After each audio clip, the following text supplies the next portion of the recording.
3 taon mula ngayon, habang nakatayo ang aking anak sa entablado ng tagumpay at hawak ang parangal na nararapat sa kanya, makikita ko ang aking dating asawa na si Leandro na nakaluhod sa aking harapan sa gitna ng malawak na bulwagan ng korte. Iiyak siya, magmamakaawa, napatawarin ko siya at bawiin ang lahat ng aking ini, andang kaso upang may salba ang pangalan ng pamilya Montemayor na unti-unti nang nilalamon ng kahihiyan.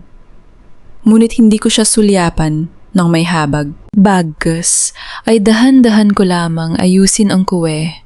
Yan ang damit ng aking anak, hahawakan ang kanyang maliit na kamay at maglalakad palayo ng may niti sa aking mga labi habang iniwan ko siyang mag-isa sa dilim.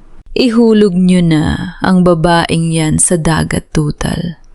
Gusto naman niyang magpakamatay dahil sa kahihiyan ng kanyang pangungurap. Walang maniniwala sa kanya. Ang boses na iyon ni Veronica ay tila isang matalim na piraso ng basag na salamin na bumaon ng malalim sa aking puso.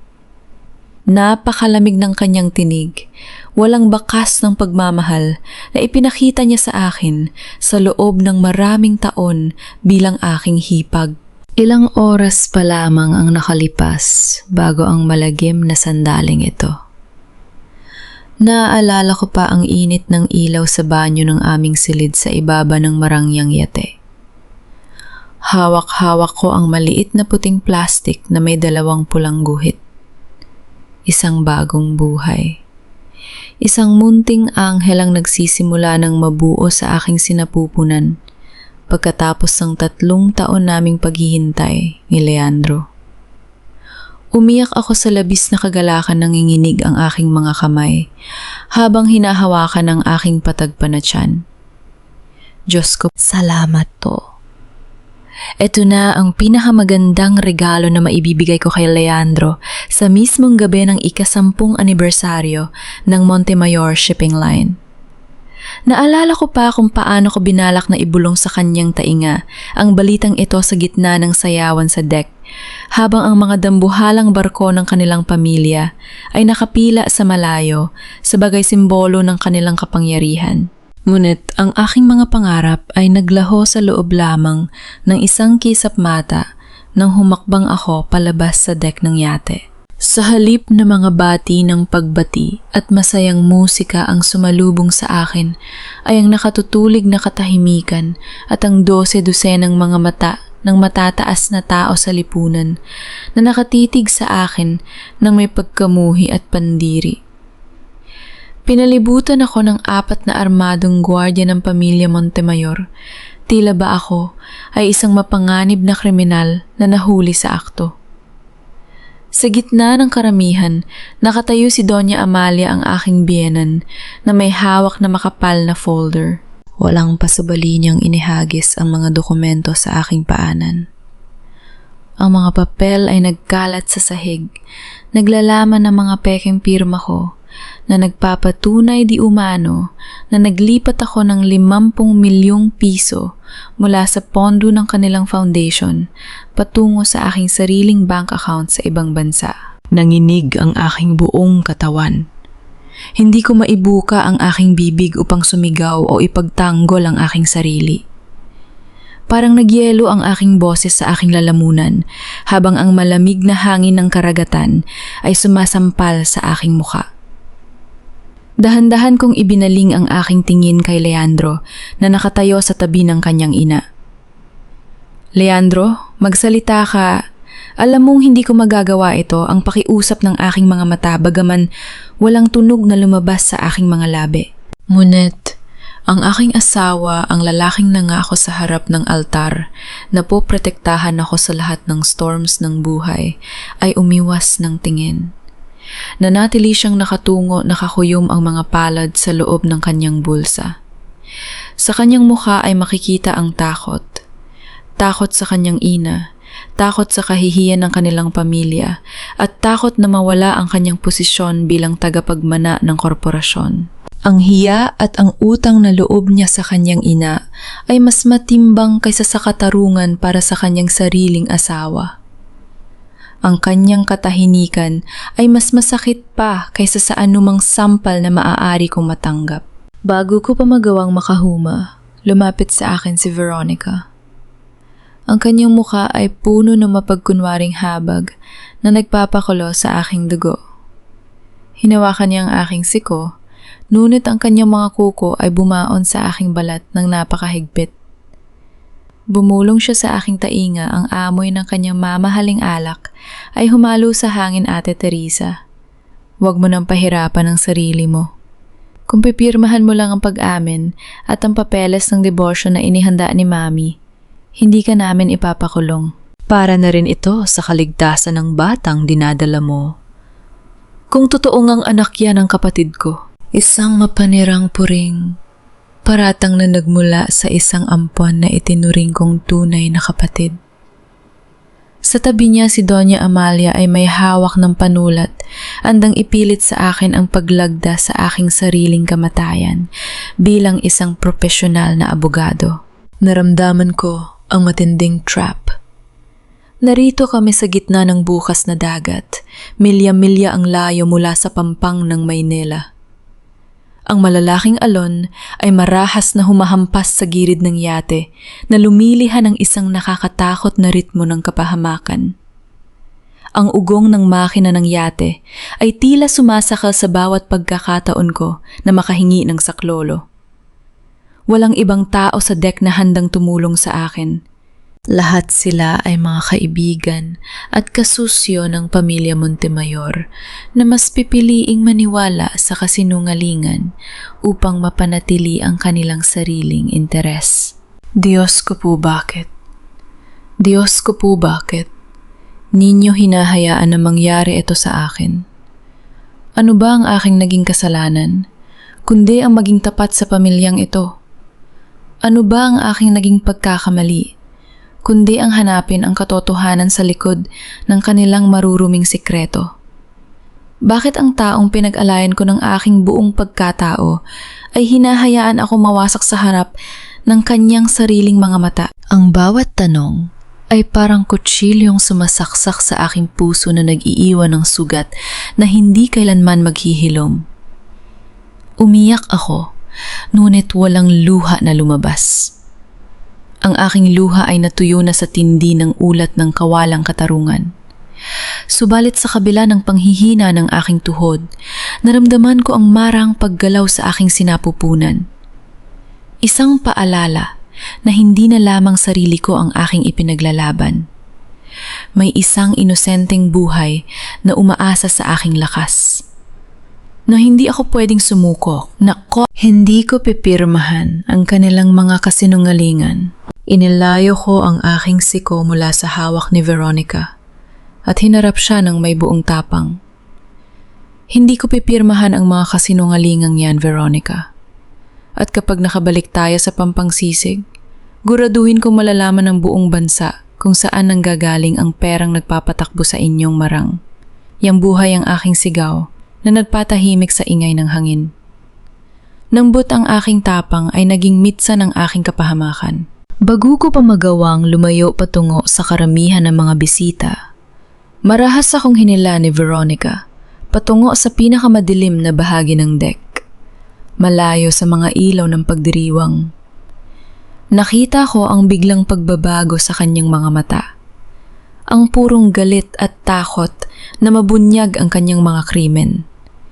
Nang walang pag-aalinlangan, itinulak niya ako ng buong lakas patungo sa railings. Nawalan ako ng balanse. Ang aking mga paa ay nawalan ng hawak sa madulas na sahig ng yate. Sa aking pagbagsak, patungo sa madilim at malamig na kailaliman ng karagatan, sa huling segundo ng aking natitirang lakas iniunat ko ang aking kamay upang maghanap ng anumang makakapitan. Hindi ko hinaya ang malaglag ako ng walang laban.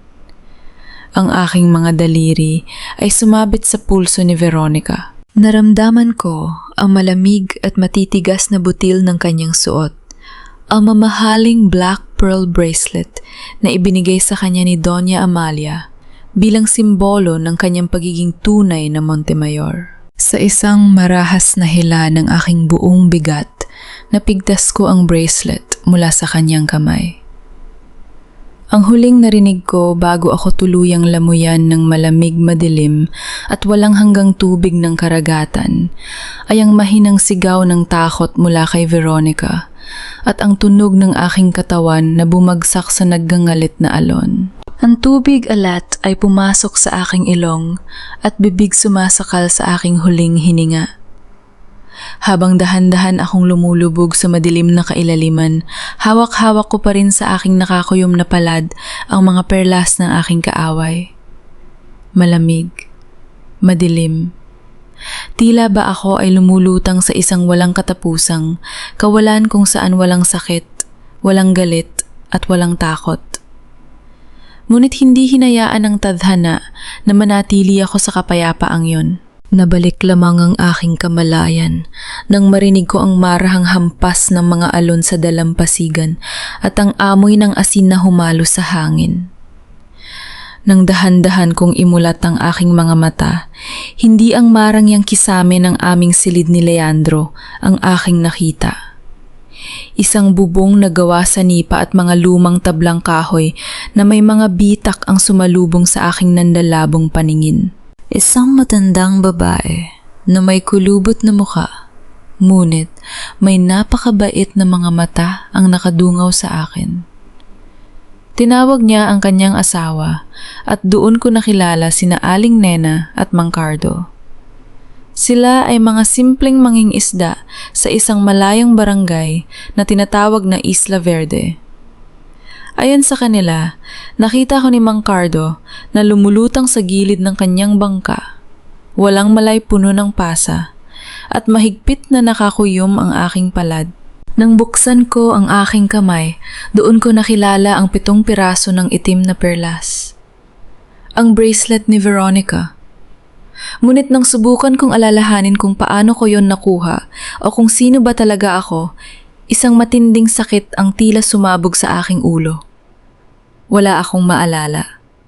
Kahit ang sarili kong pangalan ay tila isang banyagang salita na hindi ko mabigkas. Sino ako? Bakit ako narito? Bakit basang-basa ako ng tubig alat? Bago ko pa masagot ang aking sariling mga katanungan, isang matalim na kirot ang biglang gumuhit mula sa aking balakang patungo sa aking puson. Napasigaw ako sa sakit. Napaatras ang aking katawan sa ibabaw ng manipis na banig. Hahawakan ko sana ang aking tiyan nang mapagtanto kong ito ay malaki at matigas. Buntis ako. At ang sakit na aking nararamdaman ay hindi lamang dahil sa mga galos sa aking katawan. Ito ay ang sakit ng panganganak. Ngunit napakaaga pa. Sa aking tantya, hindi pa ito ang tamang buwan para lumabas ang sanggol. Sa labas, ang langit ay tila nagagalit. Ang malalakas na hangin ay humahampas sa aming maliit na dampa at ang ingay ng bawat patak ng ulan na tumatama sa bubong ay parang isang babala ng pang-anib. Mang Cardo, tulong? Mangang-anak na siya ang natatarantang sigaw ni Aling Nena habang hinahawakan ng aking malamig na kamay. Ang sumunod na ilang oras ay isang buhay na impyerno. Bawat hilab ng aking tiyan ay tila nagbabantang hatiin ang aking katawan sa dalawa. Napakapit ako ng mahigpit sa mga kawayan ng sahig, ibinabaon ng aking mga kuko sa kahoy hanggang sa dumugo ang aking mga daliri. Kinagat ko ang aking mga labi upang pigilan ang aking sarili sa pagsigaw. Ngunit ang bawat daing ay unti-unting napapalitan ng panalangin sa isang Diyos na hindi ko man lang maalala ang pangalan. Diyos ko po, iligtas ninyo ang aking anak. Huwag niyo po siyang bawiin sa akin. Nang sa wakas, ay marinig ko ang isang napakahinang iyak, isang tunog na tila ba hininga ng isang ibon. Isang maliit na sanggol ang inilagay ni Aling Nena sa aking dibdib. Napakaliit niya. Kulay asul ang kanyang balat at nahihirapan siyang huminga dahil sa napaagang pagsilang. Kailangan niya ng gamot at gatas para sa mga sanggol na kulang sa buwan, Cardo. Kung hindi, baka hindi niya kayanin ng gabi. Bulong ni Aling Nena na may halong takot sa kanyang tinig. Ngunit alam ko, kahit wala akong alaala na ang mga taong nagligtas sa akin ay walang sapat na pera. Nakikita ko ang kahirapan sa bawat sulok ng kanilang tahanan. Gayunman, walang pag-aalinlangang kinuha ni Mang Cardo ang kanyang lumang kapot at lumabas sa gitna ng nagngangalit na bagyo. Ilang oras ang lumipas bago siya nakabalik basang-basanan. Angatog ang katawan, ngunit may hawak na isang maliit na supot ng mga gamot at isang lata ng gatas. Nang gumaan ang pakiramdam ng aking anak at unti-unti nang bumalik ang kulay ng kanyang balat, doon ko nalaman ang totoong halaga ng mga gamot na yun. Inamin sa akin ni Aling Nena na ibinenta ni Mang Cardo ang makina ng kanyang tanging bangka sa isang mayamang negosyante sa bayan sa napakababang halaga makuha lamang ang pera na pambili ng gamot. Ang makinang iyon ang tanging instrumento ng kanilang pamilya upang mabuhay araw-araw. Umiyak ako ng gabi na iyon, hindi dahil sa sakit ng aking katawan, kundi dahil sa matinding utang na loob sa dalawang matandang halos wala ring makain. Ngunit ibinigay ang lahat para sa isang banyaga. Hinawakan ko ang magaspang at may mga kalyong kamay ni Mang Cardo, habang ang aking mga luha ay pumapatak sa kanyang palad. Wala akong maibibigay na kapalit, kundi ang aking wala hanggang pasasalamat. Habang yakap-yakap ko ang aking anak sa aking dibdib, may isang pangalan ang paulit-ulit na umalingaw sa aking isip. Isang salita na tila ba nakaukit na sa aking kaluluwa bago pa man ako mawalan ng alaala.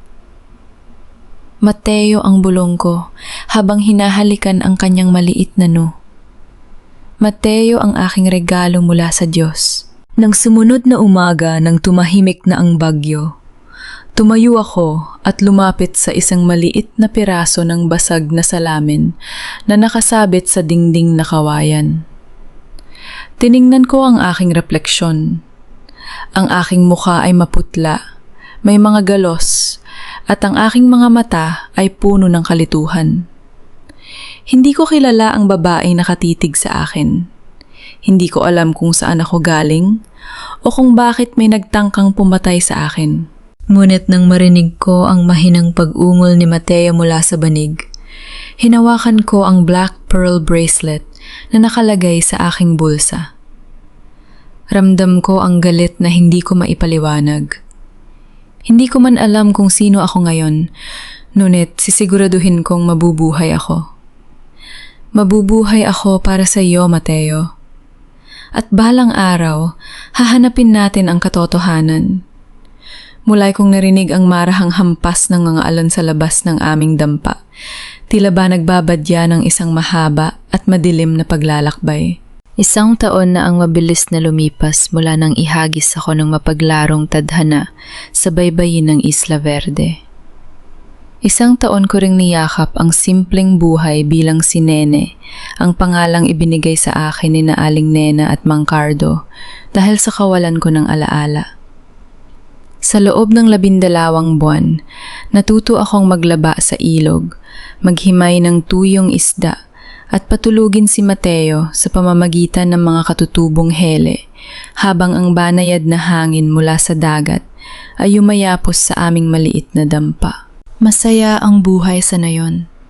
Ngunit sa bawat gabi na nakatitig ako sa madilim na kalangitan, palaging may isang malaking bahagi ng aking puso ang naghahanap ng sagot.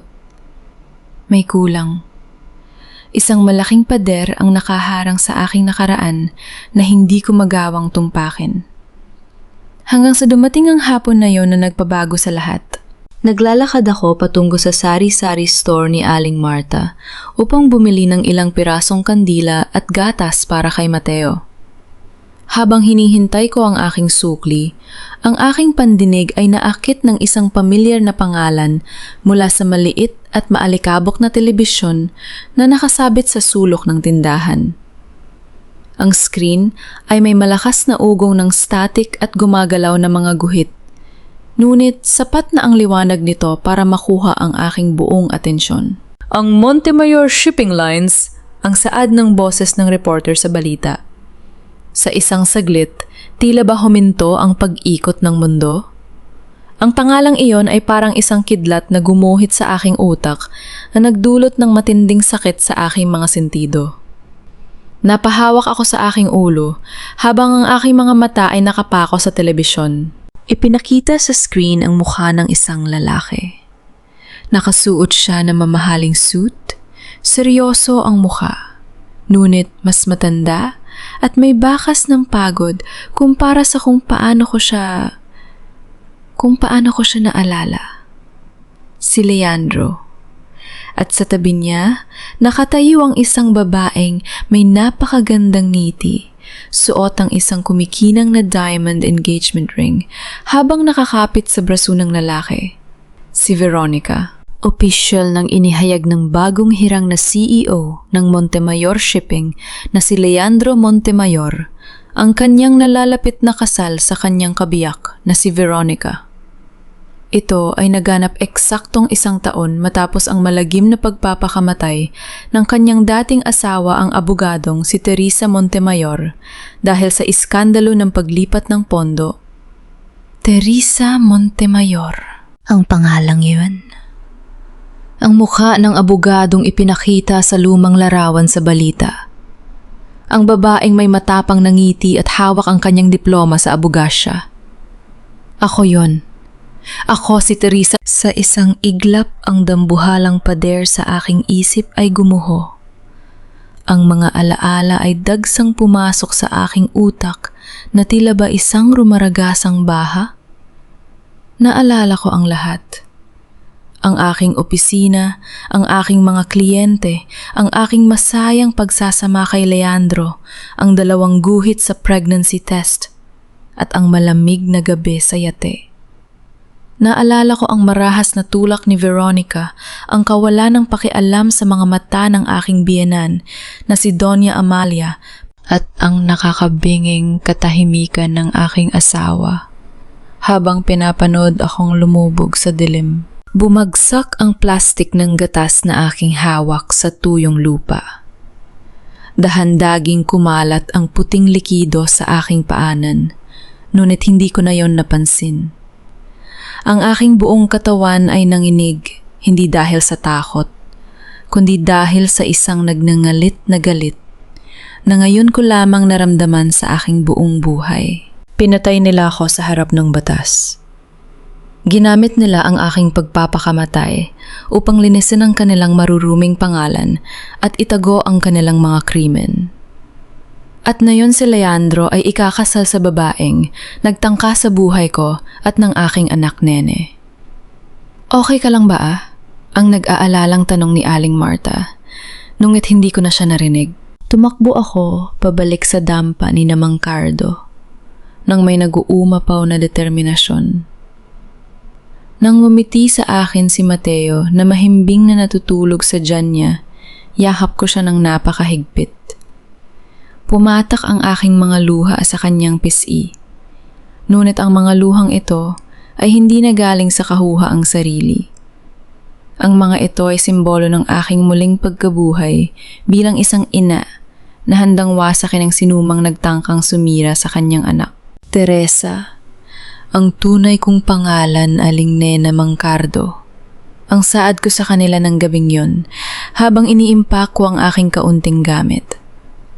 Ipinaliwanag ko ang lahat ng may malamig, ngunit matatag na tinig. Kailangan ko nang bumalik sa Maynila. May mga utang na dapat nang bayaran. Bago ako tuluyang umalis sa Isla Verde, naglakad ako patungo sa maliit na kapilya ng barangay. Ang paligid ay tahimik na tasing. Ang dapit hapon na lamang ang nagbibigay ng kaanting liwanag sa loob ng simbahan. Lumuhod ako sa tapat ng altar. Inilabas ko ang piraso ng tela kung saan nakabalot ang black pearl bracelet ni Veronica na aking naitabi. Hinawakan ko ito ng mahigpit hanggang sa bumaon ang mga perlas sa aking palad. Diyos ko, saksi kayo sa aking pagkamatay sa gitna ng dagat, ang aking bulong sa kadiliman ng kapilya. Ngunit ngayon hindi ako babalik bilang isang multo na naghahanap ng awa. Babalik ako bilang buhay na katarungan. Babawiin ko ang lahat ng kinuha nila sa amin ng aking anak. Ang marahang pagtugtog ng kampana ng simbahan sa dapit hapon ay umalingaw sa katahimikan, tila ba isang pagsang-ayon sa aking banal na panata. Ang marahang pagtugtog ng kampana ng simbahan sa dapit hapon ay patuloy na umalingaw sa aking alaala habang tinatahak ko ang daan patungo sa lungsod ng Maynila. Ngunit sa pagkakataong ito, hindi ko kasama ang aking anak. Napakahirap na iwan si Mateo sa Isla Verde. Noong gabi bago ako umalis, hindi ko binitawan ang aking sanggol habang siya ay natutulog. Ngunit alam kong ito ang pinakaligtas na paraan. Ang Maynila ay isang pugad ng mga lubo na may pangalang Monte Mayor at hindi ko pwedeng ilagay sa panganib ang buhay ng aking anak. "Huwag kang mag-alala, anak. Babalik si Mami," ang aking bulong sa kanya bago ko siya ipagkatiwala sa mapagmahal na mga bisig ni Aling Nena at Mang Cardo. Pagdating ko sa lungsod, ang maingay na takbo ng mga jeepney ang usok ng lansangan at ang naglalakihang mga gusali ay tila ba sumampal sa akin na ako ay nagbabalik na sa totoong mundo. Agad kong pinuntahan ang lihim na tagpuan na iminungkahi ng aking matalik na kaibigan at kasamahan sa abogasya na si Ate Raymond. Nang pumasok ako sa kanyang pribadong tanggapan, nanlaki ang mga mata ni Raymond. Nabitiwan niya ang panulat na kanyang hawak at napatayo siya mula sa kanyang upuan na tila ba nakakita ng isang multo. "Teresa, Diyos ko po, buhay ka!" Ang bulong niya na may halong takot at hindi mapaniwala ang kagalakan. Niyakap ko siya ng mahigpit. Si Raymond lang ang tanging tao sa Maynila na alam kong may malinis na puso at may malaking utang na loob sa akin dahil tinulungan ko ang kanyang pamilya nung kami ay nasa law school pa. Umupo kami at dahan-dahan kong isinalaysay sa kanya ang lahat ng nangyari sa akin mula sa pagtatarador ni Veronica, sa pananahimik ni Leandro, hanggang sa aking pagkakaligtas sa Isla Verde. Napakuyom ang mga palad ni Raymond sa galit habang nakikinig sa aking kwento. Mga hayop sila, Teresa, ginamit nila ang media para palabasin na nagpakamatay ka dahil sa kahihiyan ng ibinintang nilag embezzlement. Dinungisan nila ang pangalan mo? Kaya nga kailangan nating mag-ingat, ang aking sagot nang may malamig na tinig. Para sa kanila, patay na si Teresa Montemayor at hahayaan natin silang maniwala sa kasinungalingang yon. Sa tulong ni Raymond, nagsimula ang aking transformasyon. Ginupit ko ang aking mahabang buhok at pinalitan ito ng isang maikli at modernong gupit na may kulay na tsokolate. Nagsimula akong magsuot ng makakapal na salamin at mga formal na corporate suit na may ibang estilo kumpara sa aking dating hitsura. Gumamit ako ng peking pagkakakilanlan na inihanda ni Raymond. Mula sa araw na iyon, patay na si Teresa. Ako na si Ate Tessa Cruz, isang matalas at walang takot na legal consultant at financial auditor. Ginamit ni Raymond ang kanyang koneksyon sa isang kilalang auditing firm upang ipasok ako bilang isang external consultant na magsusuri sa mga account ng Montemayor Shipping Line. Dahil sa dumaraming bulong-bulungan tungkol sa kanilang pananalapi pagkatapos ng aking pagkawala, napilitan ang pamilya Montemayor na kumuha ng panlabas na tagasuri upang linisin ang kanilang imahe. Ito ang aking gintong pagkakataon. Sa loob ng isang linggo, gabi-gabi akong napupuyat sa lihim na base na inihanda ni Raymond. Sinusuri ang mga kopya ng bank accounts at transaction ledgers ng kumpanya na lihim niyang nakuha. Hinanap ko ang mga bakas ng money laundering na ginagawa ni Veronica. Madali kong natunton ang mga dummy companies na nakarehistro sa mga malalayong bansa tulad ng Panama at Switzerland. Lahat ng transaksyon ay nagtuturo kay Veronica bilang utak ng operasyon. Ngunit habang mas lumalalim ang aking pagsusuri, may isang dokumento akong nahanap na nagpatigil sa tibok ng aking puso. Ito ay isang lihim na trust fund account na nakarehistro sa ilalim ng aking pangalan, Teresa Montemayor. Nang tingnan ko ang petsa ng pagkakabuo ng account na ito, nang hina ang aking mga kamay. Nabuo ang account na ito 2 taon na ang nakalipas, eksaktong 3 araw matapos ang aming kasal ni Leandro. At sa ibaba ng dokumento, nakasulat ang aking pirma. Isang pirma na alam kong kailanman ay hindi ko isinulat. Ito ay isang wad na pirma, ngunit napaka-perpekto ng pagkakagaya. Ang totoong may-ari ng trust fund na ito ang nakikinabang sa milyong-milyong pisong pondo na nililinis mula sa mga illegal na transaksyon ay walang iba kundi si Doña Amalia. Isang matinding katotohanan ang sumampal sa aking muka. Hindi lang ako basta naging biktima ng isang biglaang sabwatan. Ang buong kasal ko kay Leandro, ang pagpasok ko sa pamilyang Montemayor, lahat ng iyon ay isang malaking bitag na inihanda ni Doña Amalia mula pa sa simula. Kinuha nila ako bilang asawa dahil ako ay isang matalinong abogado na may malinis na record para sa oras na mabunyag ang kanilang mga iligal na gawain. Meron silang perpektong kambing na bibitayin. Naramdaman ko ang marahang panginginig ng aking mga daliri habang hinahawakan ko ang peking dokumentong iyon. Ang sakit ng pagkatraidor ay muling gumuhit sa aking dibdib, ngunit pinalitan ito ng isang malamig at matigas na determinasyon. Hindi lang pala ito basta pagtatangkang pumatay sa akin sa yate. Ang aking bulong sa madilim na silid habang hinahaplos ko ang wad kong pirma sa papel. Mula pa nung araw na isuot ko ang singsing sa aking daliri, binalak na nilang sirain ang buhay ko. Hinawakan ko ng mahigpit ang panulat sa aking kamay. Tila ba ito ay isang armas na gagamitin ko upang pabagsakin ang kanilang buong kaharian. Ang marahang panginginig ng aking mga daliri habang hinahawakan ng pekeng dokumento kagabi ay napalitan ng isang malamig at matigas na kontrol sa aking sarili ng sumunod na umaga. Ang lamig ng aircon sa loob nung nagtataas ang lobby ng Montemayor Shipping sa Makati ay hindi sapat upang palamigin ang apoy na nagliliyab sa aking dibdib. Nakatayo ako sa harap ng salamin ng elevator, dahan-dahang inaayos ang aking makapal na salamin at ang maikling wig na may kulay tsokolate. Tiningnan ko ang aking refleksyon. Wala na ang malambot at madaling mauto na si Teresa. Ang nasa harap ko ngayon ay si Ate Tessa Cruz, isang babaeng walang takot at may misyon na maningil. Ang marahang tunog ng elevator ay nagpahayag na narating ko na ang executive floor.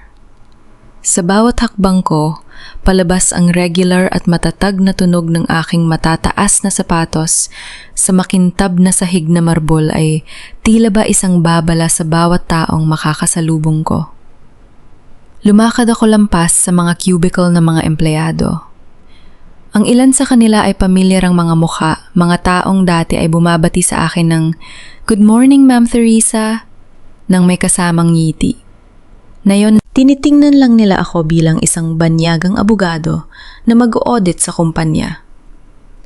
Ako ay isang buhay na multo na naglalakad sa sikat ng araw, ngunit walang sinuman sa kanila ang nakakakilala sa aking bagong anyo. Huminto ako sa tapat ng dambuhalang pinto, ang gawa sa mahogany.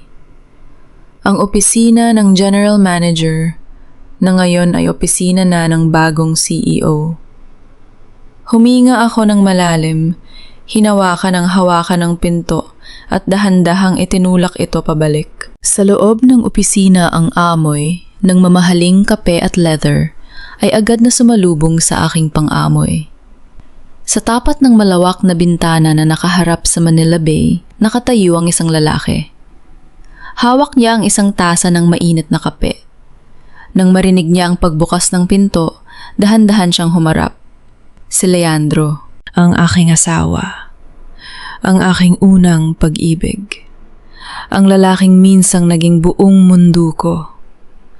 Mas lalo siyang pumayat at ang kanyang mga mata ay may malalalim na itim na bilog sa ilalim.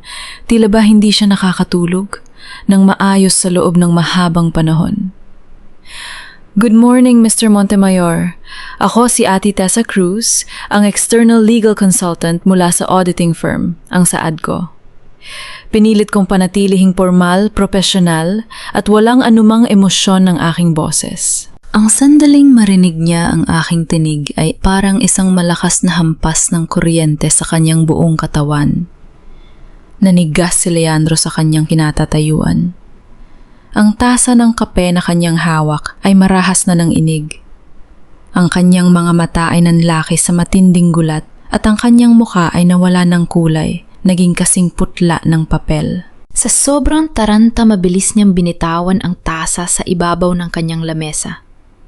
Ang tunog ng pagtama ng porselana sa kahoy ay sinundan ng pagtapon ng maitim na likido sa ibabaw ng kanyang mga mamahaling dokumento at sa kanyang puting polo shirt.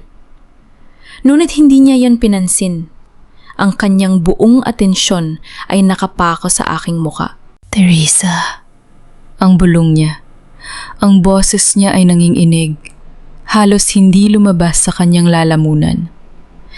Ito ay puno ng hapis pangungulila at isang hindi mapaniwalaang pag-asa. Sa loob ng aking dibdib, naramdaman ko ang isang pamilyar na kirot.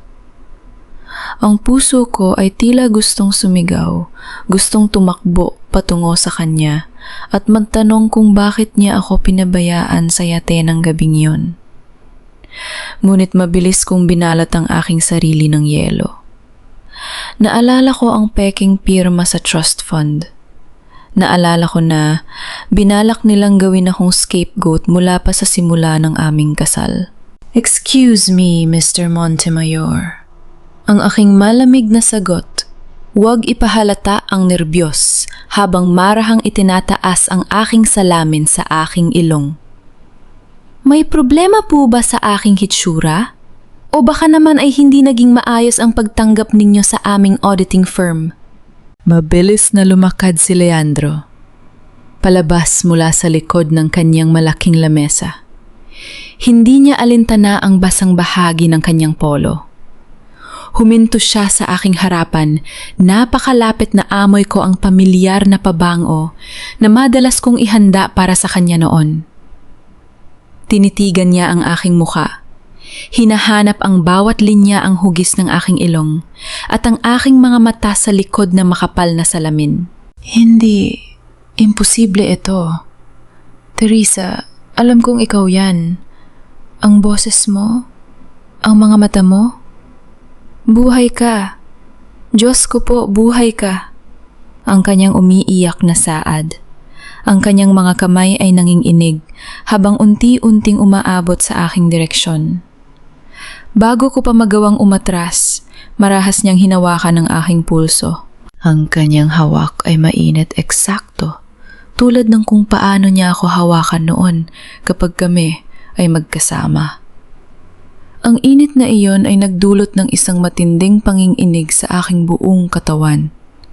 Hinawakan niya ako ng napakahigpit, tila ba natatakot na kung bibitawan niya ako ay muli akong maglalaho tulad ng isang bula.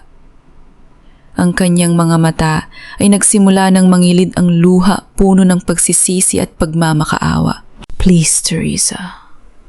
Huwag mo akong iwasan. Sabihin mo sa akin ang katotohanan. 1 taon akong nagdusa. 1 taon akong namatay sa pangungulila sa iyo, ang kanyang pagmamakaawa. Tinitigan ko ang kanyang kamay na nakakapit sa aking pulso. Ang aking mukha ay nanatiling blangko, walang anumang emosyon na ipinapakita. Dahan-dahan kong hinila ang aking kamay palabas mula sa kanyang mahigpit na pagkakahawak ng may buong puwersa at dignidad. Masyado po kayong nagiging personal, Mr. Montemayor, ang aking malamig at matigas na Saad habang tinititigan ko siya ng dapit mata. Malamang ay nagkakamali kayo ng taong tinitingnan. Ako si Ate Tessa Cruz, At kung hindi pa kayo handa para sa pagpupulong na ito dahil sa inyong personal na estado, maaari nating i-reschedule ito kapag maayos na ang inyong pakiramdam.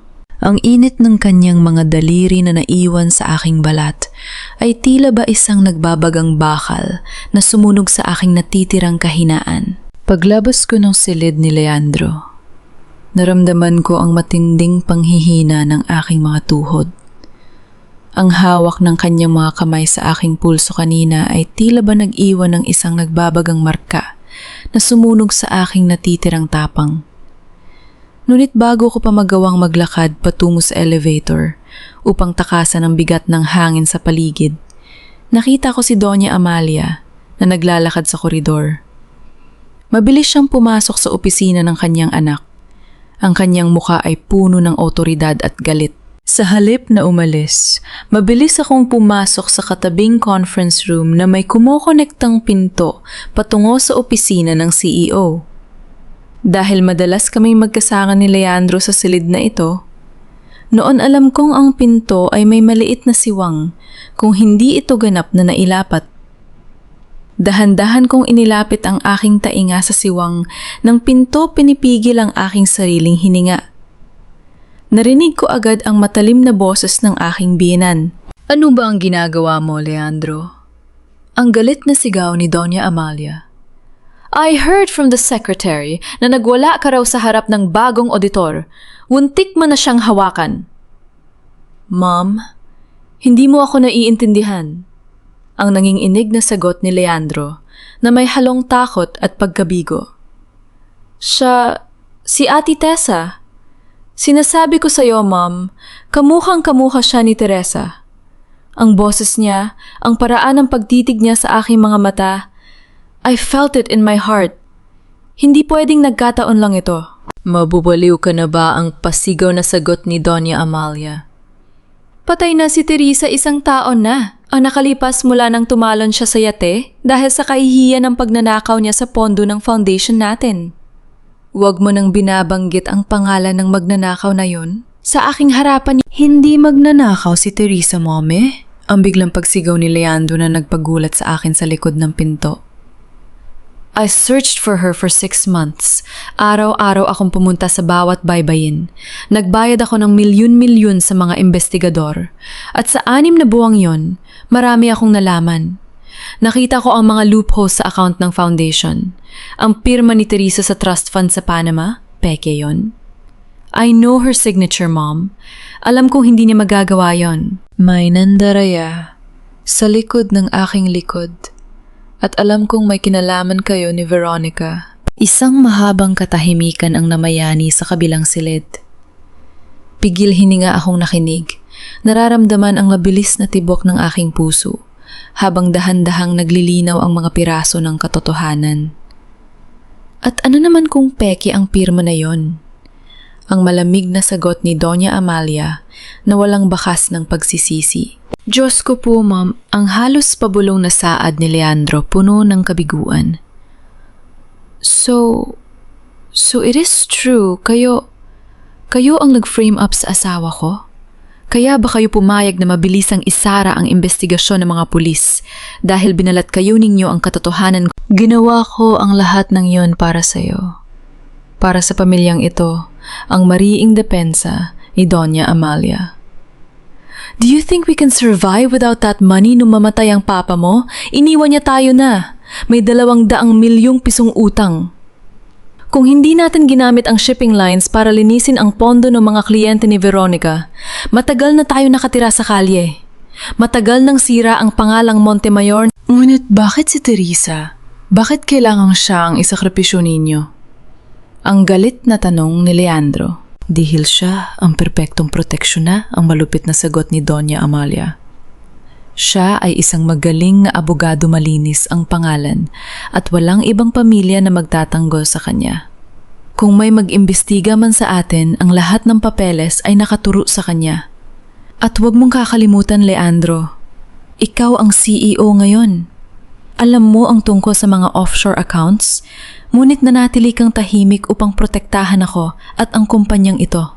May utang na loob ka sa akin dahil isinalba ko ang buhay mo. sa karangyaan. Dahil doon, hindi ko na kayang sikmuraing pakasalan si Veronica, Mom. Ang humihikbing sagot ni Leandro. Agree to the engagement dahil tinakot ninyo ako na kapag hindi ako pumayag, ibubunyag ni Veronica ang lahat at pare-pareho tayong mabubulok sa kulungan. But I don't love her. Veronica is greedy and she is using us. Wala akong pakialam kung mahal mo siya o hindi. Ang pasigaw na sagot ng aking biyenan. Hindi pwedeng masira ang kasalang ito. Kailangan natin ang pera ni Veronica upang tuluyang mabayaran ang utang ng papa mo sa mga banyagang bangko. Hindi ko kaya, Mom. Hindi ko na kaya. Isang marahas na tunog ng sampal ang biglang umalingaw-ngaw sa tahimik na silid. Ang tunog ng palad ni Doña Amalia na tumama sa pisingi ng kanyang sariling anak ay naging sapat na upang maramdaman ko ang panging inig ng aking sariling katawan sa likod ng pinto. You will marry Veronica next month. Leandro, iyan ang huling utos ko sa'yo. Ang galit na banta ni Doña Amalia. Kung hindi ka susunod, ako mismo ang magpapakulong sa'yo bilang kasabwat sa money laundering. Huwag mo akong subukan, Leandro. Ipinanganak kita at kaya kong sirain ang buhay mo kung ikaw ang magiging mitsa ng pagbagsak ng pamilya Montemayor. Ang tunog ng marahas na hakbang ni Doña Amalia patungo sa pintuan ng opisina ay naghudyat sa akin na kailangan ko ng kumilos. Mabilis akong lumabas ng conference room at sumakay sa elevator habang ang aking puso ay tila ba gustong sumabog sa tindi ng aking mga nalaman. Ang tunog ng sampal na yon ay patuloy na umalingaw-ngaw sa aking isip. Tila ba isang patunay ng tuluyang pagkakabasag ng pamilyang minsang inakala kong aking tahanan. Ang tunog ng sampal na yon ay patuloy na umalingaw-ngaw sa aking isip habang dahan-dahan kong iniaayos ang aking mga plano sa mga sumunod na araw. Ngayon ay mas malinaw na sa akin ang lahat si Doña Amalia, ang utak ng lahat.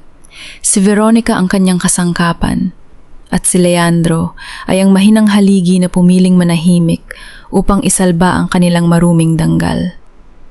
Hindi ko sila bibigyan ng oras upang makahinga. Sa tulong ni Raymond, sinimulan kong ipadala ang mga nakalap naming ebidensya ng money laundering at tax evasion sa aking mga pinagkakatiwalaang contact sa Bureau of Internal Revenue at National Bureau of Investigation. Ginamit ko ang aking mga legal na koneksyon upang matiyak na ang mga dokumentong ito ay mapupunta sa mga tamang kamay na hindi kayang bayaran o manipulahin ng pamilya Montemayor. Dahil dito, nagsimula ang unti-unting pagbagsak ng kanilang mga transaksyon. Isa-isang na-freeze ang mga dummy accounts na nakarehistro sa ilalim ng mga peking pangalan na hawak ni Veronica. Ang mga dambuhalang kargamento ng kumpanya sa bawat daungan ay nagsimulang harangin para sa masusing inspeksyon ng mga otoridad. Sa bawat board meeting, mababanaag ang matinding kaba sa mukha ni Doña Amalia at ang lumalalang galit ni Veronica. May naglalabas ng impormasyon sa loob ng kumpanyang ito. Ang mariing saad ni Veronica habang nakatitig sa akin sa gitna ng papupulong. At sisiguraduhin kong kapag nahanap ko kung sino ang traidor, dadaanin ko siya sa impyerno. Numiti lang ako ng bahagya. Inayos ang aking makapal na salamin at sumagot ng walang takot. Normal lang po nakabahan ang mga may itinatago, Miss Veronica. Ngunit para sa amin na gumagawa lang ng audit ang mga numero ay hindi nagsisinungaling. Kung walang anomalya, walang dapat ikatakot. Ang aking malamig na sagot ay, tila ba nagdagdag ng langis sa apoy ng kanyang hinala. Alam kong alam niya na ako ang dahilan ng kanilang pagbagsak. Ngunit wala pa siyang sapat na ebidensya upang patunayan ito. Isang hapon, umalis ako sa aking temporaryong opisina sa loob ng gusali upang pumunta sa isang emergency meeting kasama si Raymond sa tapat ng opisina ng BIR. Dahil alam kong mapanganib ang aking sitwasyon, bago ako umalis, ay sinigurado kong nakalock ang aking pribadong drawer kung saan ko itinabi ang aking personal na pitaka. Sa loob ng pitakang yon, mayroong isang maliit na envelope na naglalaman ng kaisa-isang larawan ng aking anak na si Mateo na ipinadala sa akin ni Aling Nena nung nakaraang buwan. Sa likod ng larawan, isinulat ni Aling Nena ang kanyang pangalan at ang address, Mateo, Barangay Isla Verde, 2025. Mabilis kong tinapos ang pagpupulong at bumalik sa aking opisina pagkaraan ng 2 oras. Ngunit paghawak ko pa lang sa hawakan ng pinto, naramdaman ko ang kakaibang kaba. Ang pinto ay bahagyang nakabukas. Pumasok ako ng mabilis. Ang aking lamesa ay tila hindi nagalaw, ngunit nang tingnan ko ang aking pribadong drawer, ang lock nito ay may mga gasgas tanda na ito ay marahas na pinwersa gamit ang isang matalim na bagay. Mabilis kong binuksan ang drawer. Ang aking pitaka ay naroon pa rin, ngunit ang lihim na envelope ay wala na sa loob nito. Nawawala ang larawan ng aking anak. Nanghina ang aking mga tuhod. Isang malamig na pawis ang gumapang sa aking likod habang ang takot ay unti-unting lumalamon sa aking sistema.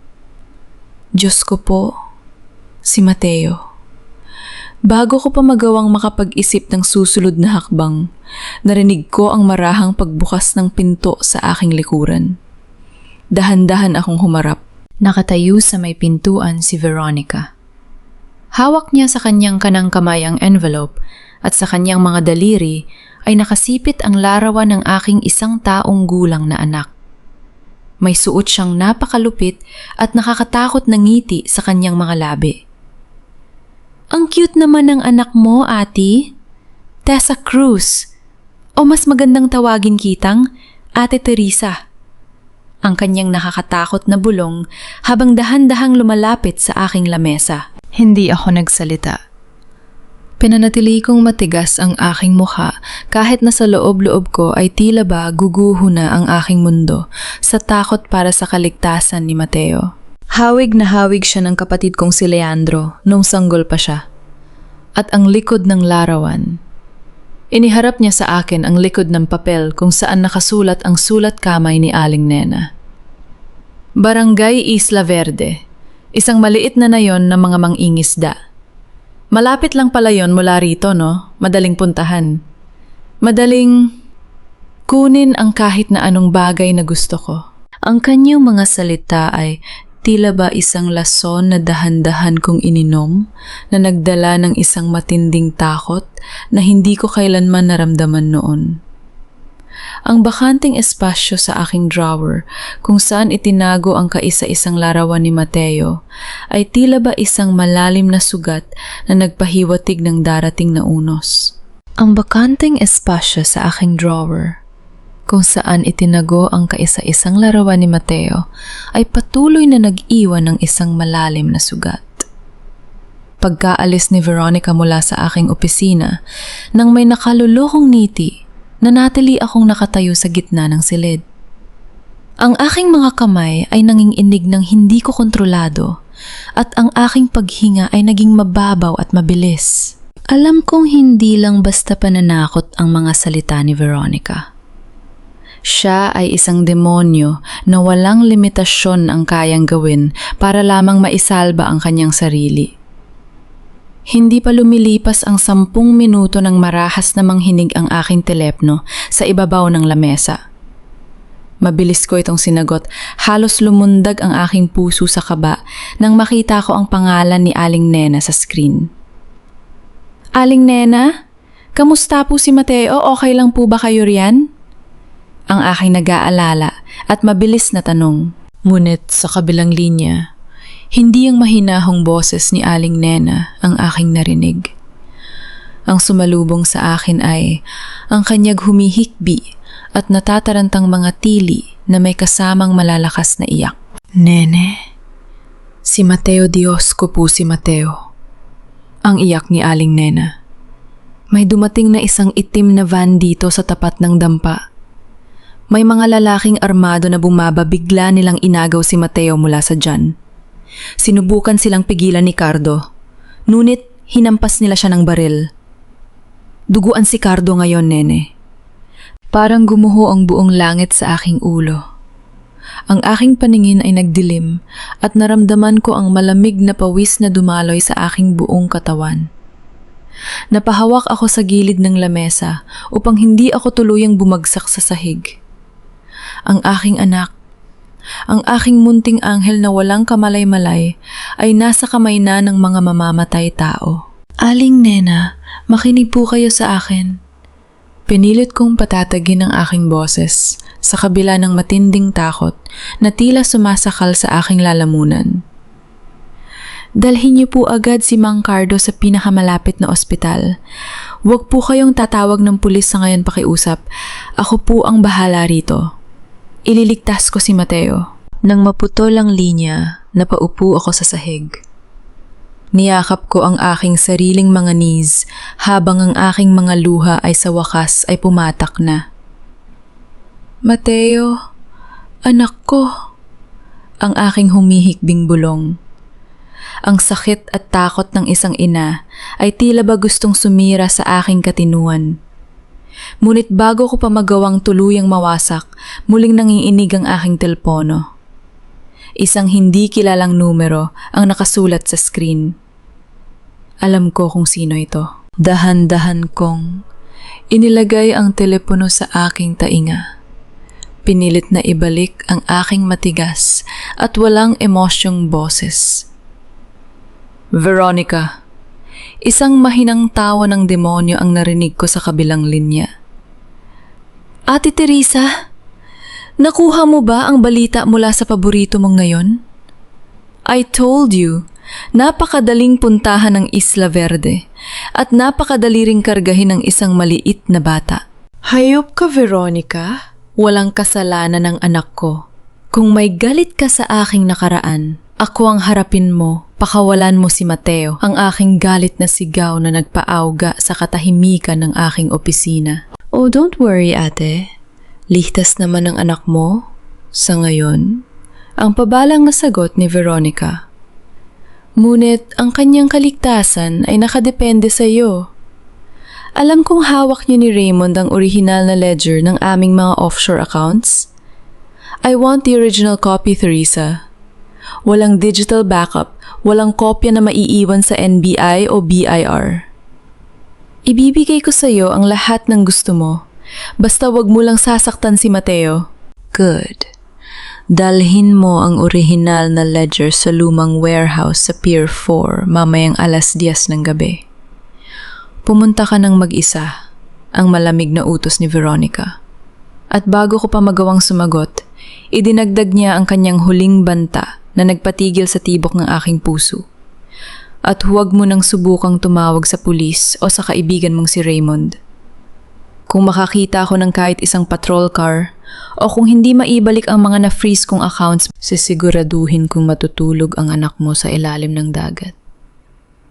Eksaktong katulad ng ginawa ko sa iyo 1 taon na ang nakalipas. Tingnan natin kung makakayanan din ng isang taong gulang na sanggol ang lakas ng mga alon. Naputol ang linya at ang sumunod na narinig ko na lamang ay ang mahabang tunog ng katahimikan mula sa aking telepono. Ang mahabang tunog ng katahimikan mula sa aking telpo no kanina ay tila ba sumunod sa akin hanggang sa madilim at inabando ng warehouse sa Pier 4. Ang bawat hakbang ko sa magaspang na semento ay lumilika ng malamig na aling-aunggaw sa buong paligid. Ang hangin ay mabigat puno ng amoy ng kaalawang lumang langis at ang pamilyar na sangsang ng tubig alat na nagmumula sa dagat sa labas. Ang amoy na ito ay nagpabalik ng matinding takot sa aking dibdib. Isang paalala ng gabing halos bawian ako ng buhay sa gitna ng karagatan. Ngunit wala akong puwang para sa takot. Niyakap ko ng mahigpit ang itim na sling bag sa aking dibdib kung saan nakalagay ang hinihinhing USB drive ni Veronica. Sa gitna ng malawak at madilim na espasyo, may isang maliwanag na ilaw mula sa isang lumang bumbilya na nakasabit sa kisame. Sa ilalim nito nakatayo si Veronica. Nakasuot siya ng isang mamahaling itim na coat, tila ba nagpupunta lamang sa isang ordinaryong business meeting? Ngunit ang aking mga mata ay hindi nakapako sa kanya. Sa tabi niya ay isang malaking lalaking nakaitim. At sa mga braso nito, naroon ang aking anak. Si Mateo ay umiiyak ng malakas, ang kanyang maliit na boses ay pumupunit sa aking kaluluwa. Ang kanyang mukha ay namumula at ang kanyang maliliit na kamay ay pilit na umaabot sa hangin, naghahanap ng yakap ng isang ina. Mateo, anak ko, ang aking nanginginig na sigaw, handa na sanang tumakbo patungo sa kanya. Subukan mong humakbang ng isa pa, Teresa, at sisiguraduhin kong ihahagis ng tauhan ko ang batang ito sa semento ang malamig at mabilis na babala ni Veronica. Ang kanyang boses ay tila isang patalim na pumigil sa aking mga paa. Huminto ako.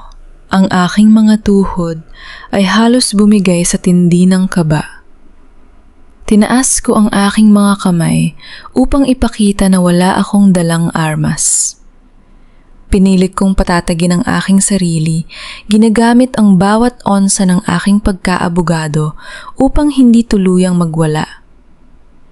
I needed to act rationally, under the law and as a mother protecting her blood. Ibigay mo sa akin ang anak ko, Veronica. Ang aking mariing utos, ang aking mga mata ay nagliliyab sa galit. Wala siyang kinalaman sa gulo nating dalawa. Nandito na ako. Mag-usap tayo bilang mga nasa tamang gulang. Noumisi lamang ang aking hipag. Itinaas niya ang kanyang kamay at nilahad ang kanyang palad. The original ledger, Ate Teresa. Gusto kong makita ang lahat ng ebidensya. Ibigay mo sa akin ang USB at ibibigay ko sa iyo ang anak mo. Isang mabilis sa transaksyon. Nanginginig ang aking mga daliri nang buksan ko ang aking bag. Kinuha ko ang isang silver na flash drive at mahigpit itong hinawakan. Kapag inihagis ko ito, ibibigay ng tauhan mo si Mateo sa akin. Kung hindi, sisiguraduhin kong makakarating ang backup files sa media. Inihagis ko ang USB sa sahig patungo sa kanyang paanan. Ang tunog ng pagtama ng metal sa semento ay sinundan ng pagtango ni Veronica sa kanyang tauhan. Walang pag-iingat na ibinigay ng lalaki si Mateo sa aking direksyon. Agad akong lumuhod at sinalo ang aking anak. Niyakap ko siya ng napakahigpit, ibinaon ang aking mukha sa kanyang leeg. Ang init ng kanyang katawan ay nagbigay ng isang pambihirang lakas sa aking pagkatao. Diyos ko po, salamat. Ligtas ka na, anak ko. Ligtas ka na. Ang aking walang tigil na bulong habang hinahalikan ng kanyang mga luha. Habang umiiyak ako sa kagalakan, pinulot ni Veronica ang USB at isinaksak ito sa isang manipis na laptop na nakapatong sa isang lumang drum ng langis. Ang liwanag mula sa screen ay nagbigay anino sa kanyang nakakatakot na muka. Napakabobo mo talaga, Teresa. Ang pabalang at mapanuyang pahayag ni Veronica, habang hinihintay na bumukas ang mga files. Akala mo ba porket nakuha mo ang anak mo ay ligtas na kayo? I will destroy this evidence and then I will destroy both of you. I won't make the same mistake twice. Inangat niya ang kanyang paningin at tumitig sa akin ng may purong pagkamuhi. 1 taon na ang nakalipas nang itulak kita mula sa yate pabagsak sa dagat. I should have watched you drown. Dapat ay siniguro kung hindi ka na makakahinga na kinain na ng mga isda ang katawan mo bago ako umalis sa deck. Dahil sa katangahan ko, nabuhay ka pa at nagdala ka pa ng isang malaking perwisyo sa pamilyang ito. Ang kanyang pag-amin ay umalingaw-ngaw sa bawat sulok ng tahimik na warehouse. Malinaw, walang halong pagsisisi at puno ng yabang. Ngunit ang katahimikan matapos ang kanyang mga salita ay biglang binasag ng isang malamig at nanginginig na boses mula sa madilim na bahagi ng pasukan ng warehouse. Totoo ba? Totoong itinulak mo siya? Lahat kami ay napalingon. Mula sa anino ng malalaking kahon ng kargamento, dahan-dahang lumabas ang isang lalaki. Ang kanyang muka ay puting-puti. Ang kanyang mga mata ay nanlilisik sa matinding sakit at pagkabigla, at ang kanyang buong katawan ay nanginginig. Si Leandro. Nanlaki ang mga mata ni Veronica, hindi inaasahan ang presensya ng kanyang kinikilalang kapatid. Leandro, anong ginagawa mo rito? Sino ang nagsabi sa iyo ng lugar na ito? Hindi siya pinansin ng aking asawa. Ang mga mata ni Leandro ay nakapako sa akin at sa batang mahigpit kong yakap-yakap sa aking dibdib. Ang kanyang mga luha ay sunod-sunod na pumatak nang makita niya si Mateo, ang aming anak, ang sarili niyang dugo at laman na ngayon lamang niya nasilayan. Pumunta si Raymond sa opisina ko, Teresa. Ang humihikbing paliwanag ni Leandro, ang kanyang boses, ay tila ba nababasag sa bawat salita. Sinabi niya sa akin ang lahat. Nagmakaawa siya na pigilan ko ang aking ina at si Veronica. Dahil isusugal mo ang buhay mo ngayong gabi upang iligtas ang ating anak. Ang ating anak. Diyos ko, Teresa, may anak tayo. Gusto siyang lapitan ni Leandro, ngunit nanatili akong nakaluhod lumalayo at mas laling hinihigpitan ang yakap kay Mateo. Ibinaling ni Leandro ang kanyang tingin kay Veronica. At ang lungkot sa kanyang mga mata ay napalitan ng isang nag-aapoy na put na hindi ko kailanman nakita sa kanya noon. Lahat ng ito, lahat ng kasinungalingan pati si Mommy, ipinaikot ninyo ako. Pinaniwala ninyo akong nagpakamatay ang asawa ko dahil sa kahihiyan. Ngunit ang totoo, pinagtangkaan mo siyang patayin, Veronica. Pumatay ka na. Huwag mo akong sigawan ng ganyan, Leandro. Ang matalim na sagot ni Veronica, ang kanyang boses ay tumaas, lumalabas ang kanyang tunay na kulay. Huwag kang magmalinis, pare-pareho tayong nakikinabang. Sa perang ninakaw ko, kung hindi dahil sa mga offshore accounts ko, sa palagay mo ba, makakaupo ka bilang CEO ng Montemayor Shipping? Nakatira na sana kayo sa estero, matapos kayong iwan sa utang ng tatay ninyo. Mas nanaisin ko pang mamulubi kaysa mabuhay kasama ang isang demonyong katulad mo. Ang sigaw ni Leandro, pabalik ang kanyang mga kamao ay nakakuyom ng mahigpit. Ibibigay ko ang buong kumpanya sa pulisya. I will testify against you and Mom. Sa kalagitnaan ng kanilang pagtatalo, isang matalim at paulit-ulit na tunog ng error mula sa laptop ang umagaw sa atensyon ni Veronica. Mabilis siyang lumingon sa screen. Ang kanyang mukha na kanina ay puno ng yabang, ay biglang napalitan ng labis na pagkalito at galit. Ang screen ay puno ng mga pulang babala. Access denied, corrupted data, malware detected. Hinampas ni Veronica ang keyboard ng paulit-ulit. Ano ito? Nasaan ang mga files, Teresa? Dahan-dahan akong tumayo, hawak-hawak. Parin ng mahigpit si Mateo na ngayon ay tahimik nang nakasubsob sa aking balikat. Tiningnan ko si Veronica nang may malamig at tagumpay na ngiti. Adikoy, Veronica, ang aking matatag na sagot.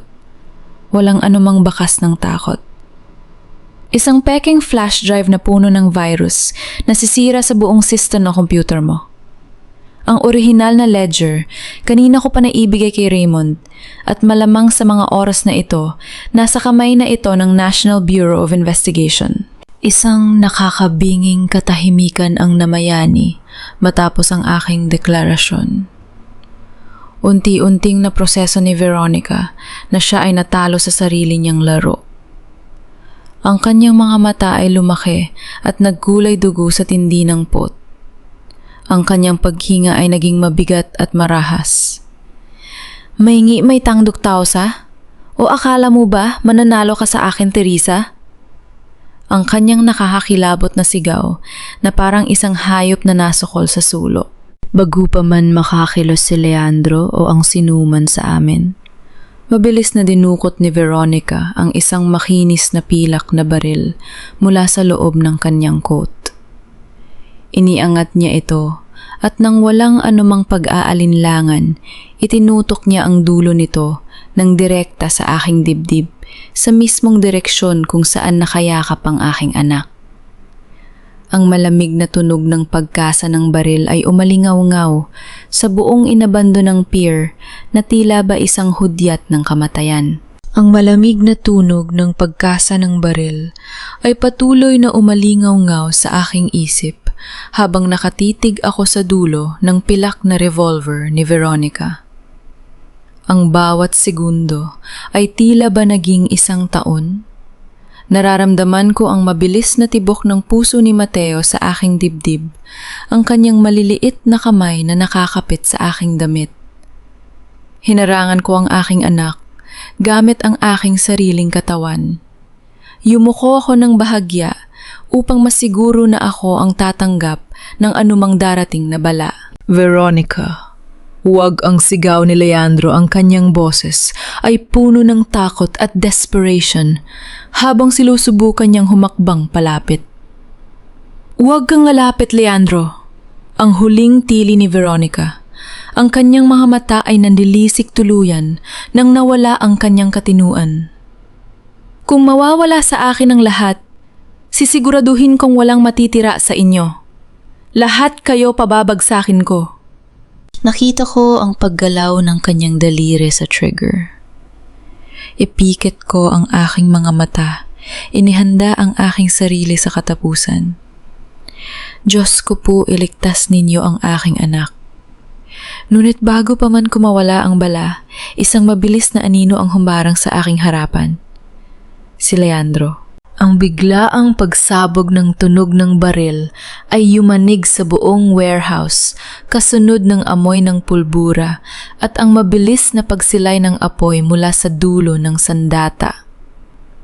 Ang matalim na alingaw-ngaw na iyon ay sinundan ng isang mahayap na daing ng sakit mula kay Leandro.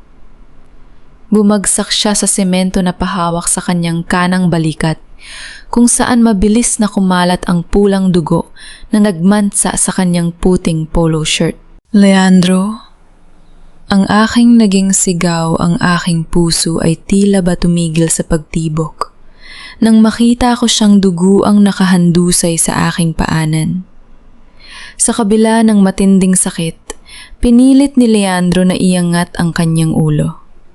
Tumingin siya sa akin, ang kanyang mga mata ay puno ng nag-aalalang tanong. Teresa, si Mateo, okay lang ba kayo na saktan ba kayo? Ang kanyang mahinang bulong. Tumanggo ako.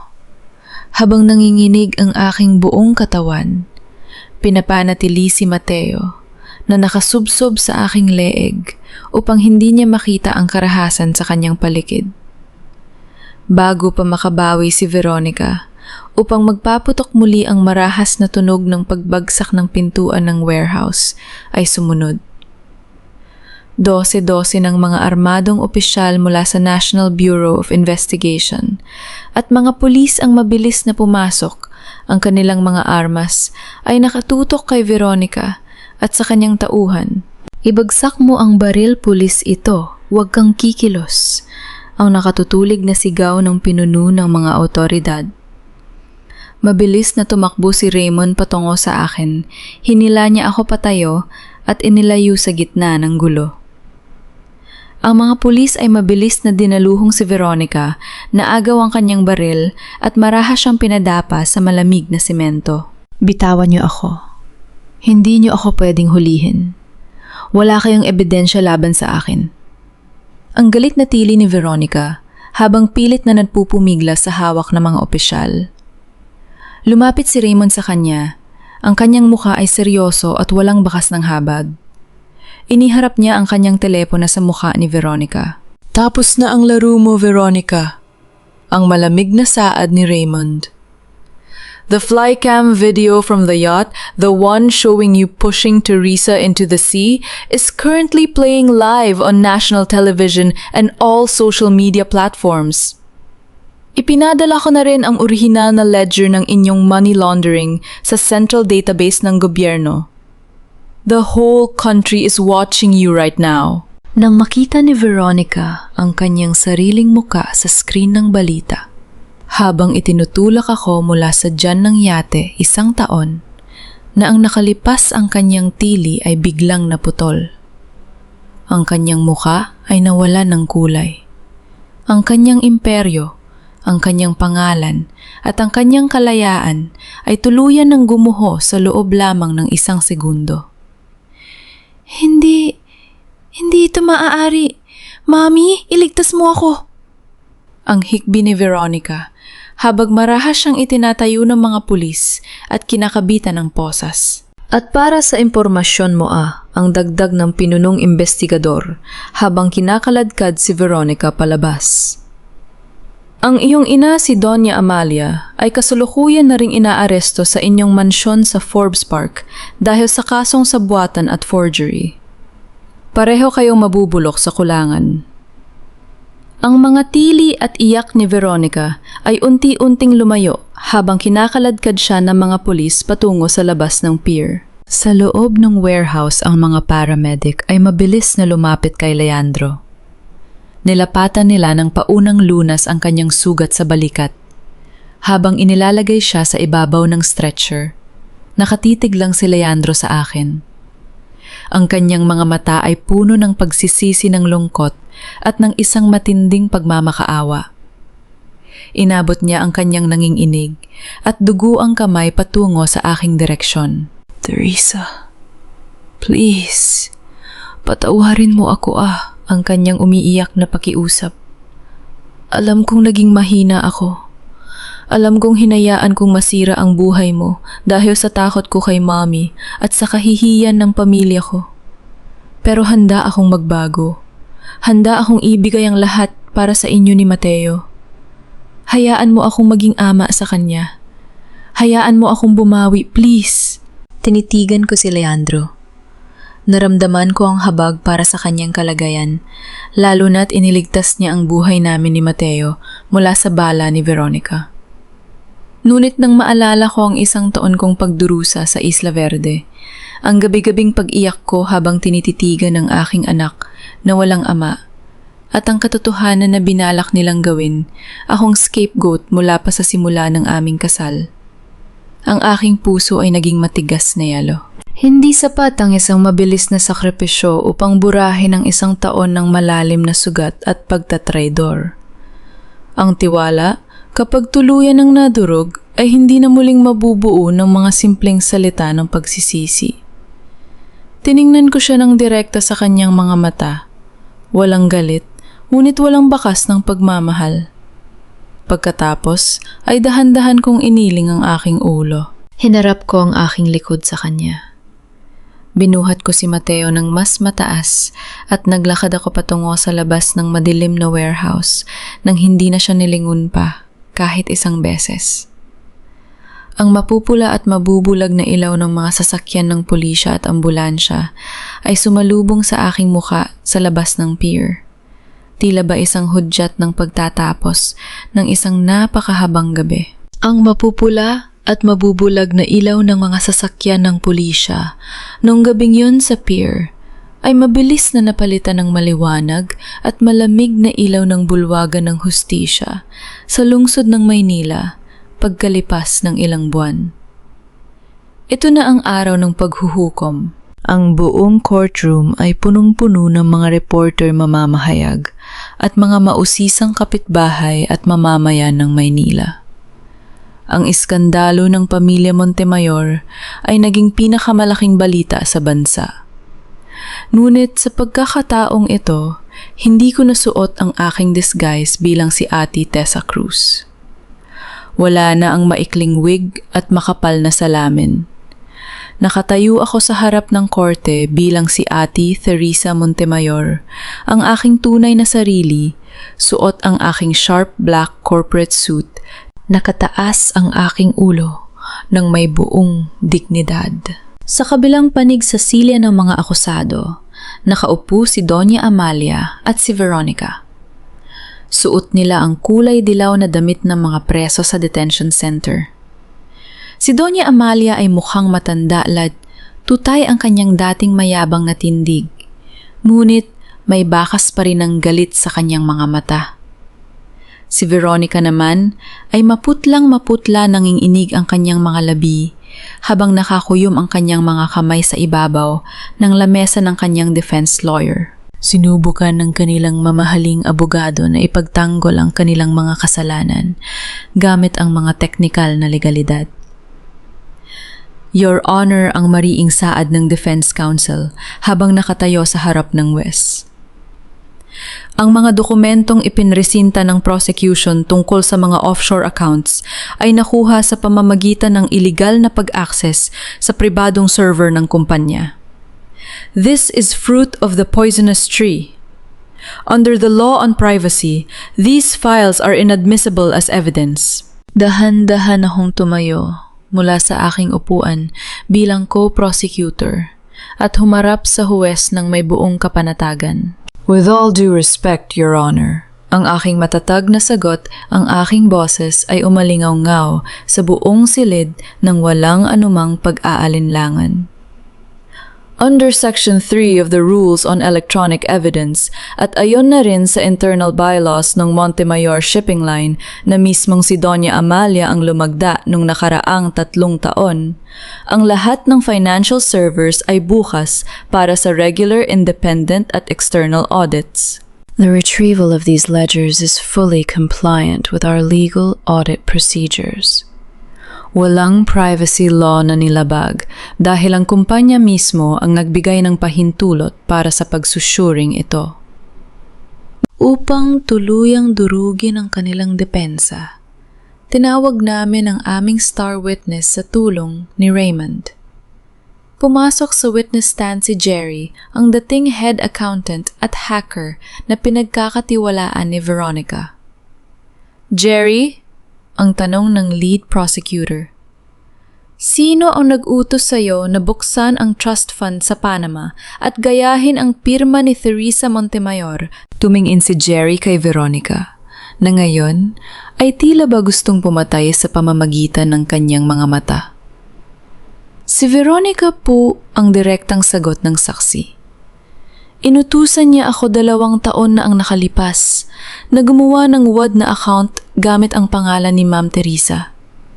At mayroon po akong system logs na nagpapatunay na ang mga transaksyon ay ginawa gamit ang IP address na nakarehistro sa pribadong mansyon ni Doña Amalia. You liar, sinungaling! How dare you accuse me? Ang biglang pagtayo at pagsigaw ni Doña Amalia tuluyan nang nawala ng kontrol sa kanyang sarili. I built this family.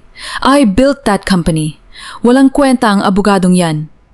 Ising malakas na hampas ng buwan ng hukom ang nagpatahimik sa buong silid na umalingaw-ngaw sa bawat sulok ng korte upang ibalik ang kaayusan. Order sa korte, ang sigaw ng Wes. Ang korte na ito ay nakahanda na para sa hatol. Lahat kami ay tumayo. Hinawakan ko ang aking mga kamay ng mahigpit kaagad habang tinititigan ng aking mga kaaway. Matapos suriin ang lahat ng ebidensya at pakinggan ng mga saksi, ang saad ng Wes ng may malamig at pormal na tinig. Ang korte na ito ay napatunayan na sina Veronica Montemayor at Amalia Montemayor ay guilty beyond reasonable doubt para sa mga kasong plunder, money laundering at attempted murder. Sila ay hinahatulan ng parusang reclusion perpetua o habambuhay na pagkabilanggo ng walang posibilidad ng parole. Narinig ko ang malamig na tunog ng paglock ng posas sa mga kamay ni na Veronica at Doña Amalia. Si Doña Amalia ay tuluyang nanghina at napaupo sa sahig habang umiiyak. Samantalang si Veronica ay nagwala sumisigaw ng mga sumpa patungo sa aking direksyon habang kinakaladkad sila ng mga jail guard palabas. Huminga ako ng malalim. Sa wakas, Ang katarungan na aking ipinaglaban sa gitna ng unos at kamatayan ay nakamit ko na. Ang aking danggal na dinungisan nila ay tuluyan ng nalinis sa harap ng buong bansa. Kinuha ko ang aking mga dokumento at lumabas ng courtroom kasama si Raymond. Ngunit pagdating ko sa koridor, nakita ko si Leandro na nakatiyang malapit sa malaking bintana. Ang kanyang kanang braso ay nakasling pa rin dahil sa kanyang natamong sugat mula sa bala nung gabing iyon. Teresa. Ang kanyang mahina at nanginginig na tawag sa aking pangalan. Lumapit siya nang may mabagal na hakbang, ang kanyang mga mata ay puno ng lungkot. Tapos na ang lahat. Nakulong na si Mami at si Veronica. Sila ay nagbabayad na sa kanilang mga kasalanan. Huminto siya sa aking harapan.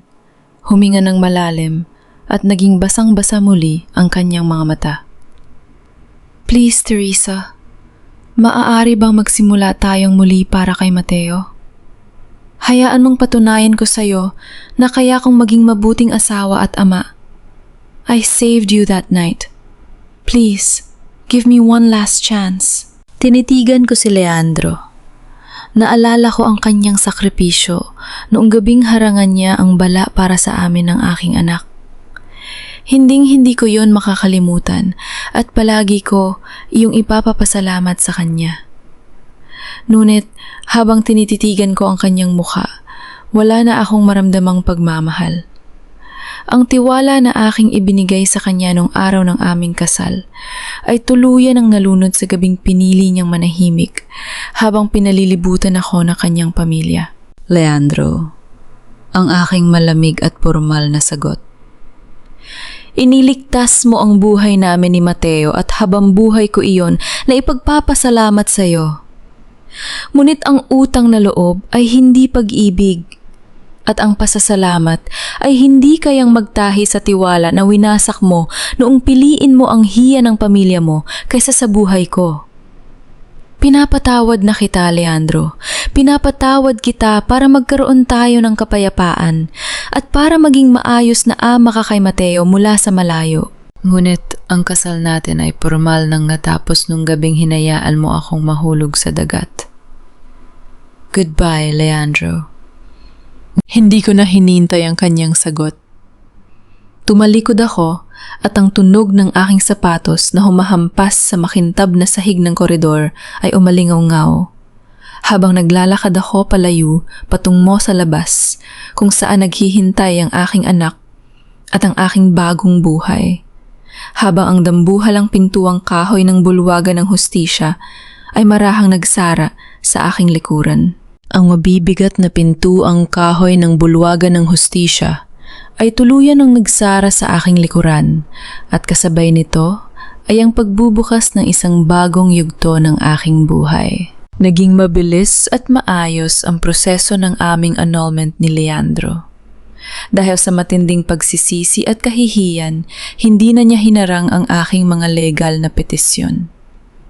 Tinanggap niya ang custody arrangement na iminungkahi ko, isang kasunduan kung saan maaari niyang bisitahin si Mateo, ngunit wala siyang karapatan na pilitin akong bumalik sa kanyang buhay. Sa huling pagkakataon na nagkausap kami sa opisina ng aking abogado, tinitigan ko siya ng may kalmado at payapang puso. Wala na akong galit. Ang pagpapatawad ko sa kanya ay hindi para ibalik ang nakaraan, kundi upang tuluyan ng lumaya ang aking kasalukuyan. Pagkatapos ng lahat ng gulo sa Maynila, ang unang lugar na aking binalikan kasama si Mateo ay ang Barangay Isla Verde. Nang bumaba kami sa dalampasigan, agad kaming sinalubong ni na Aling Nena at Mang Cardo nang may mga luha ng kagalakan sa kanilang mga mata. Si Mang Cardo ay ganap na ring nakarecover mula sa kanyang mga natamong sugat. Niyakap ko silang dalawa ng napakahigpit, tila ba mga tunay na magulang na muli kong nakasama. Ngunit hindi ako bumalik dun nang walang dala. Ginamit ko ang aking mga naisaling ari-arian at ang pondo mula sa aking mga napanalo ng kaso upang ipatayo sila ng isang maganda, matatag at sementadong bahay na hindi na muling magigiba ng anumang bagyo. At higit sa lahat, dinala ko si Mang Cardo sa tapat ng dalampasigan upang ipakita ang aking sorpresang regalo. Isang bagong-bagong bangka na gawa sa matibay na kahoy, may pintura ng kulay asul at may nakakabit na napakalakas at modernong outboard motor. Mang Cardo, aling nena, ang saad ko habang pinipigil ang aking sariling mga luha ng emosyon. Ito po ay maliit na bahagi lamang ng aking pasasalamat. Noong mga oras na wala akong maalala at walang matakbuhan, ibinenta ninyo ang inyong tanging kabuhayan para maisalba ang aking anak. Ibinabalik ko po sa inyo ang inyong kabuhayan nang may kasamang bagong simula. Umiyak si Mang Cardo habang hinahaplos ang makintab na makina ng bagong bangka. Samantalang si Aling Nena ay walang tigil sa pagyakap kay Mateo. Ang matinding utang na loob ko sa kanila ay hindi matutumbasan ng anumang halaga. Ngunit ang makita silang nakangiti at ligtas ay sapat na upang maramdaman ko ang tunay na kapayapaan ng aking puso. Pagbalik ko sa Maynila, opisyal kong inilunsad ang The Theresa Foundation. Ito ay isang advocacy center na naglalayong magbigay ng libreng legal assistance, psychiatric support, at pansamantalang tirahan para sa mga kababaihan at mga bata na naging biktima ng karahasan pang-aabuso at kawalang katarungan sa bansa. Sa araw ng aming launching, sa harap ng mga miyembro ng press at mga kasamahan ko sa abogasya, nakatayo ako sa podium ng may buong tapang at kumpiyansa. We are not just victims. We are survivors. Ang aking pahayag sa aking speech habang nakatitig sa mga flash ng camera ng media. Ang kwento ko ay patunay na kahit gaano kadilim ang gabi at kahit gaano kalalim ang dagat na ihagis sa atin ng ating mga kaaway, ang katotohanan, tapang at katarungan ay palaging magwawagi laban sa anumang kasamaan. Walang sinumang makakapagtago ng kanilang krim sa ilalim ng kapangyarihan ng pera. Pagkatapos ng press conference, naglakad ako palabas ng bulwagan. Nang dapit hapon na iyon, dinala ko si Mateo sa tabing dagat. Habang pinapanood ko siyang masa, yang naglalakad sa buhanginan, dahan-dahang hinahawakan ng kanyang maliit na kamay. Naramdaman ko ang banayad na hampas ng mga alon sa aking paanan. Ang karagatan na minsan ang nagtangka na bumawi sa aking buhay, ay tila ba bumubulong na ngayon ng isang kanta ng kapayapaan at kalayaan. Nakangiti kong tinitigan ng papalubog na araw. Malaya na ako. Malaya na kami ng aking anak. At handa na kaming harapin ang anumang bukas ng may buong dangal at tapang.